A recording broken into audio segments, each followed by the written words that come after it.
Good morning. Welcome to the Long Live Alternative Parties podcast. Free Press Media Press Inc., an alternative parties books publisher, sponsors this podcast. I'm Andrew Bouchard. Welcome to Long Live Alternative Parties podcast. Friends, today we have another exciting guest on the podcast like we always have. His name is Ronald Tracy Robinson, and he's running for office, and he's going to talk to us about his exciting campaign. So welcome to the podcast, Ron. Thank you, sir. I'm glad to be here. We're glad to have you. Well, let us get started by you kindly giving us an introduction to yourself, a brief biographical sketch. My name is Ronald Tracy Robinson. I'm a born and raised Jacksonville native, specifically the north side of Jacksonville, Florida. I graduated from First Coast High School in 2009, and then I went straight to the workforce. I work for General Electric. I'm an inventory specialist. I've been working there for about close to 5 years now. And the funny thing about that is when the pandemic hit, it gave me a good, pretty much a really good chart and a visual in real time about government intervention in our supply chain, because we have a really big map in order to see where all the product is coming from all over the world. And we have different stations throughout North America. And each station, when it's shut down because of the pandemic, it shows how much money is being spent, how much money is being wasted from the halt in shipping and production. So, and then, of course, it directly correlated with the lowering GDP of Florida at that time and in the other areas. Like, it will raise up to billions of dollars when it's all combined. Of course, California being the highest one. Florida was pretty high, it's pretty up there, but it wasn't very much that high. And but still, in Jacksonville, we felt those effects. There were many things that happened during this time where our mayor, who was a Republican, he ended up shutting down the city, and he called it something very nice. It was a very nice name, very fluffy. It was called Safer at Home, as opposed to just straight up lockdown. Now, what that did was it washed away over 130 small businesses in Jacksonville, 67% of which will never return again. And that was the lifeblood of the city. He ended up just washing it all away because of so-called medical emergencies, even though hospitals in Jacksonville already had a COVID test and trace kit, I believe it's called. And these local hospitals and these institutions, they had to submit those back to the FDA, the Food and Drug Administration, and the CDC, because they were unlawful, and they ended up banning them after they started telling people who was essential, non-essential, or furloughed for a period of time. And I don't know who these people think they are, because, look, you can be doing something as petty as wiping off the windshield at the stop sign, or it could be something as sophisticated as an engineer. It's still very essential, so you can feed your family, put a roof over their heads. Sure. And so, when that happened, after that, the CDC moratorium came in place in September of 2020. What that did was prevent landlords from firing tenants who were not paying their rent prior to the pandemic. And so once they got fired from their job, they couldn't work to pay for it, so they ended up getting the stimulus checks, and they were paid to stay at home. And most of the time, they were getting paid a bigger salary than they were otherwise working at the job they were at. And they weren't paying it to the landlord still. They were just putting it into their own savings account. Because, admittedly, they were put into an economic situation that the city has never seen before, where the city government will tell you you're not worth working, period. So when that happened, homes ended up foreclosing all over Jacksonville. Jacksonville ended up suffering a housing crisis unlike the likes we've ever seen before. And, of course, Zillow recently will say that, Jacksonville is one of the biggest housing markets in the country and all this type of stuff. But, no, really it's not. It's still very, very high. Even if they say that the mortgage rates are going down low, it's not really doing it, especially compared to pre-pandemic numbers. And also considering that they're just moving debt from one place into the next.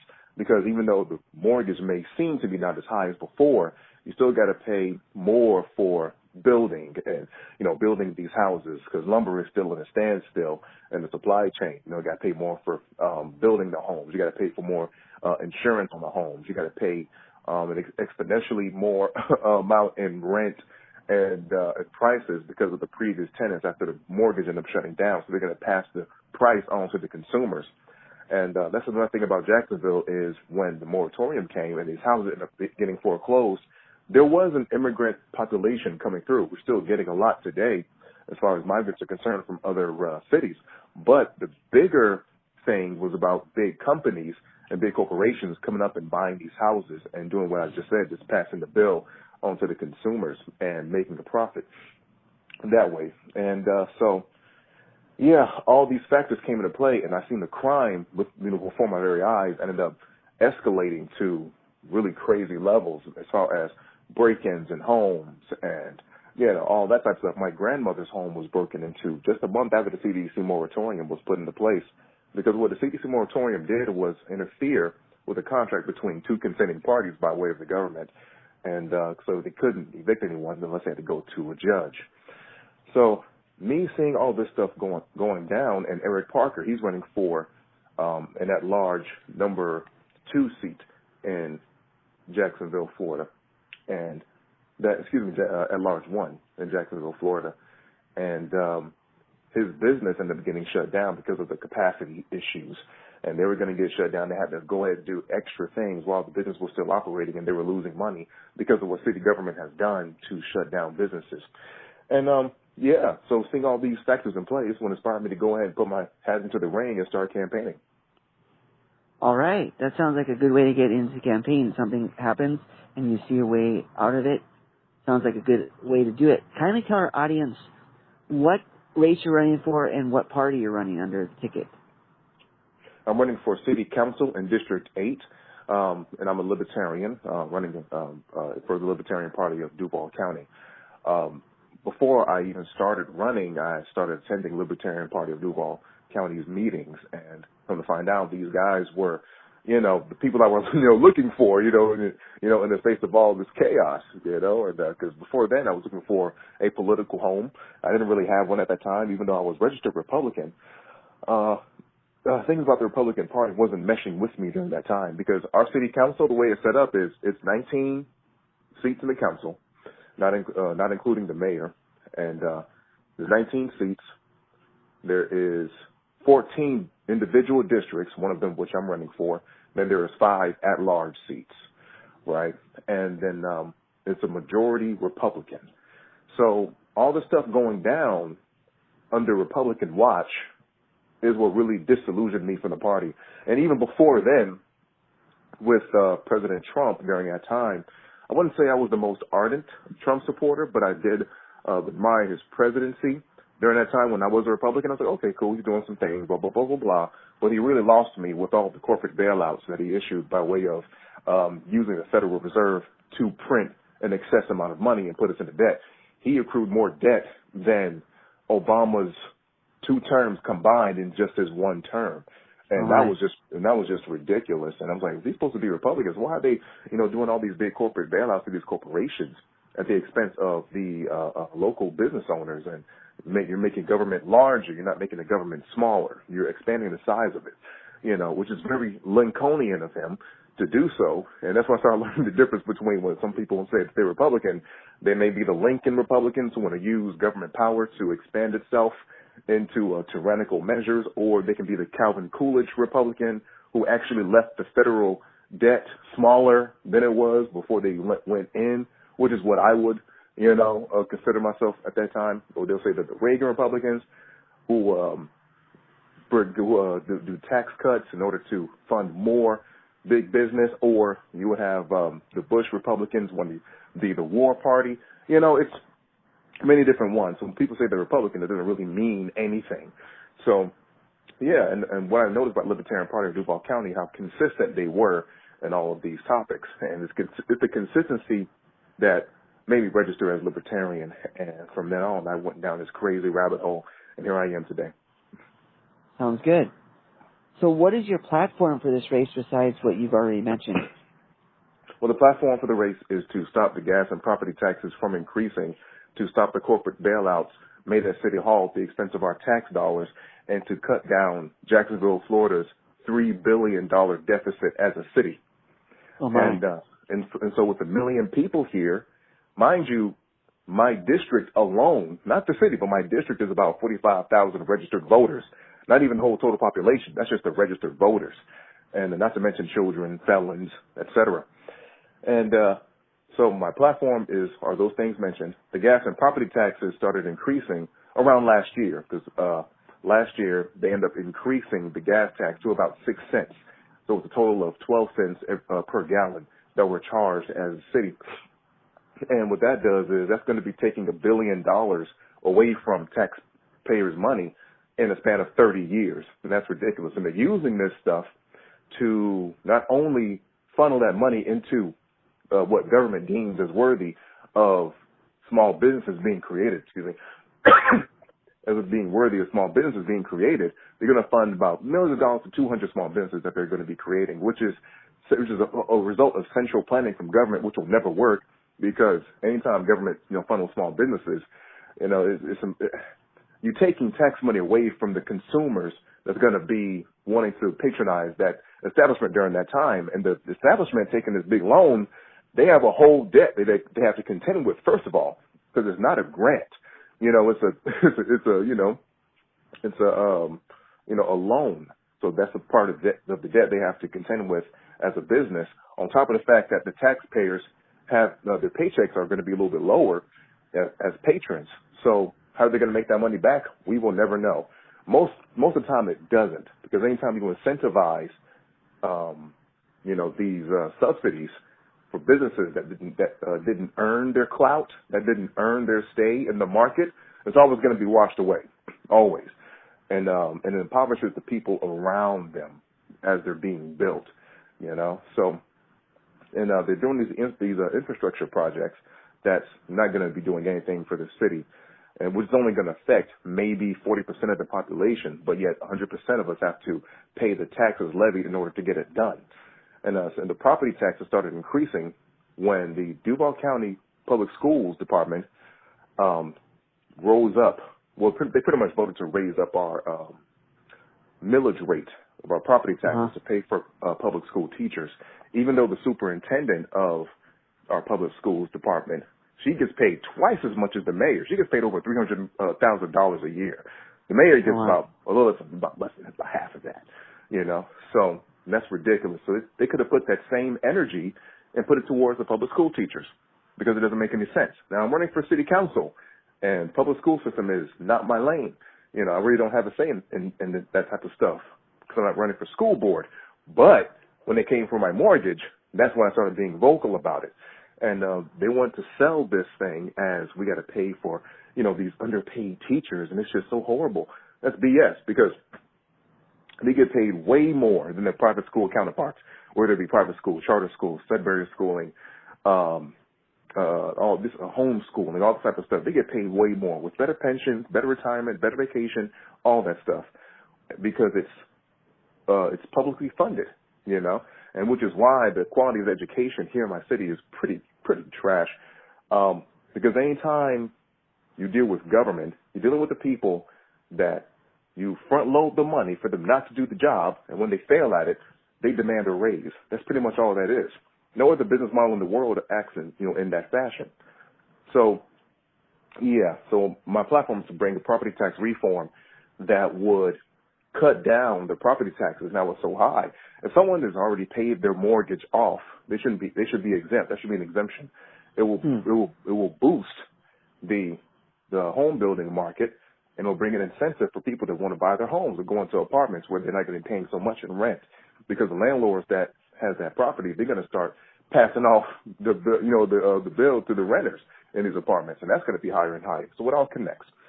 And the corporate bailouts made in city halls at the expense of our tax dollars, that's pretty much, like I was saying earlier, with these publicly funded subsidies going into, for example, going into the Jacksonville Jaguar Stadium.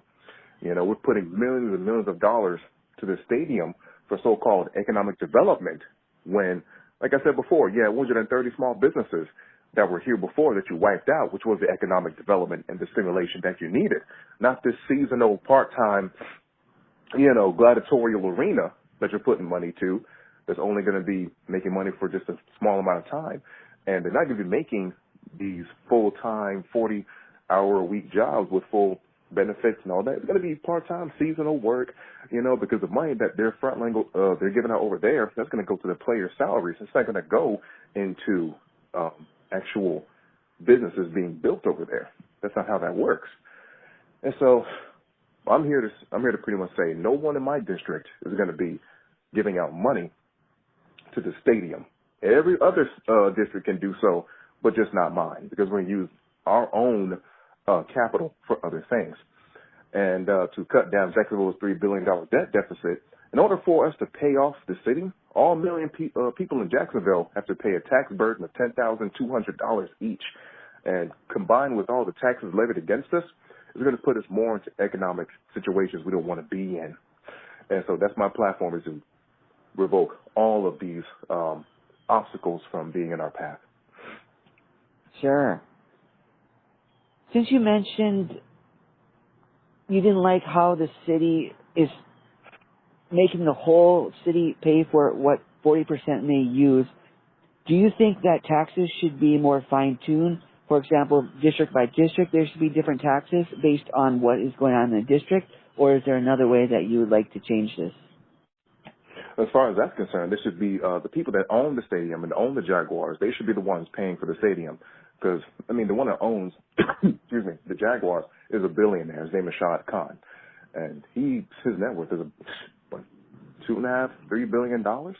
So there's no reason why he should be needing city-funded projects in order to get his stuff going on, because he has the money to do it. He can invest it by himself, and also with other investment firms that he's contracted with and that he works with. They can front load the money. And if the business does well, then it does well. If it doesn't, then let somebody else get on it so they can utilize the resources better. Sure. Makes sense. If he has $1 billion, he should be the last person to get money from the government. Exactly. He has a couple billion, and anytime they get money from the government, they're getting money from the people, because government doesn't create money. They don't create jobs. They don't do any of this stuff. They're just the guys that they should be sitting in the corner with a dunce hat on, and if we want to come to them, then we go to them for something to be removed, not for things to be added, because that's not their job. Because only us, the people, know what we need ultimately, because we're there. The government is not omnipresent, contrary to popular belief. They're not everywhere and seen all at once. So what is your campaign strategy? How are you reaching the voters in your area? Like I told you the other day, every day I go out to the neighborhoods and I put foot to the pavement, and I see people walking around as I'm passing out my flyers or putting out door hangers. I speak to them and I tell them straight up, face to face, what my platform is and what I'm going to do to circumvent all the obstacles in our path as a city. And a lot of people either they're apathetic or they don't know what's going on in the city. And when I go there and I talk to them, the people that are apathetic, they're like, you know what, I never considered that before. And those who, excuse me, and those who don't know, period, their eyes light up. They're just so happy that someone is coming and telling them about it, because the city is not going to tell them anything. The city is freaking huge. It's the largest city landmass in the country. So, information is really lacking. And it's just really a shame, because people need that. As big as it is, we still need to get information out to the people. So the Libertarian Party of Duval County, what we've prioritized is complete outreach to the people. For example, throughout the campaign, we would go around Jacksonville and fix potholes around the city. Bringing up yes, sir, and bringing up the point that the people know better what to do, and will do it in a much more efficient manner than waiting on the government to do it. And like I said before, we keep front-loading all this tax money to government in order for them not to do the job, and it keeps resulting in market failure. But if the local people around here, if we just go ahead and step up and do it without their intrusion, it will get done in a much more efficient manner, and it will stay a lot better as a result. For example, most will ask me about the solutions I'll have with the infrastructure in Jacksonville. Because, for example, in the Ocean Way area where I'm at in North Jacksonville, there was a flood that happened when Hurricane Ian came through, and they were submerged in about 12 inches of water. And that was because the creek was overflown, because the culvert, the tubes that the water go through to go into the river, it was dammed and it was blocked. So as a result, the creek ended up overflowing and went to the pond and went back into the neighborhood, and it washed them away. People could have been really hurt. Children could have, really passed away from that type of flooding because of the government's neglect of simple infrastructure in an area which is not even a flood zone. It was just that the infrastructure is so bad and neglected man, it's just been, it's just been just getting filthy and filthy and filthy and building up and building up. So my solution is we have dozens of culvert replacement firms in Jacksonville that'll be glad to talk to the neighborhood. Because this is what I'll do. I'll get a quote. I'll bring them to the site. They can give me their insight on the situation. They give me the price. Then I'll talk to the community. And I'm not just going to have city hall meetings. I'm going to have intimate, private meetings with the community in my district. And we're going to talk about how we can make an agreement to make a payment plan to fix the culverts and to fix the pipes in the city. For example, to fix one culvert at Jacksonville is like $5,000. That's it. Like I said before, there's 45,000 people in the district, so we have plenty of capital to get it done. And what I'll do is I'll bring a cell together, and we'll have a monthly subscription option. We pay monthly for Netflix, Hulu, Disney Plus, FX, all these things. We can do the same thing by getting the price to fix something and then put a sale together for those that consent to it. They can go ahead and put their monthly fees on it, and then it'll be paid off. And the job will get done because we're paying them directly, right? And in order to sweeten the deal even more, like Discover It cards, where you have perks every quarter, depending on what you're spending that on, and you get cash back, And for the people that consent to it, they'll get a cash back, reward for participating and refining their own communities.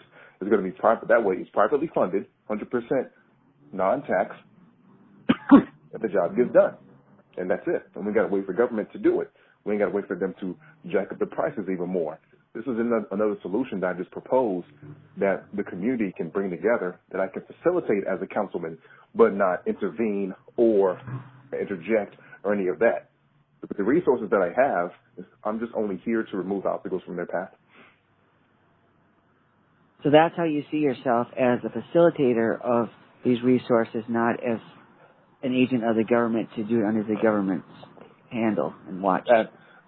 Absolutely, definitely. With the resources that I'll have access to, agencies, businesses, things like that the people would need, to get their job done. After that, like I said before, I facilitate the sale. We can get together, we can talk about it, get their proper insight, and then I'll tell them, all right, do your thing. Because the only thing that the people need, like I said before, is information, which is something that they're really lacking. And with me being a councilman, that's what I can give them, is information and ways that they can conduct, free market principles within Jacksonville to get the job done. Sure. So when is the election? Is it in May, November? When's it? It's in March 21st. March 21st, so it's coming up very quickly then. Yes, sir. Wow. Absolutely. It's coming up really fast, and one thing that I need from supporters of this campaign is to invest in the campaign, donate to the campaign, so that we can bring Jacksonville the financial independence and the solutions that we need in order to shrink the size of government. And, go to Ron Tracy, 4, Jax.com. And from there you can donate and get in contact with me, and then we can talk about how we can keep going. If you have any, where are you from, by the way? I'm in Austin, Texas. Oh, you're Austin, Texas. Awesome. Okay, awesome. The great state of Texas. Good. And so Florida is where we're trying to, Texas is where Floridians are trying to aspire to be. We're trying to get there. And if there's any volunteers from Texas who'd like to come down and help support the campaign as far as, volunteer work is concerned, we're very open to, to utilize them to help us in the campaign.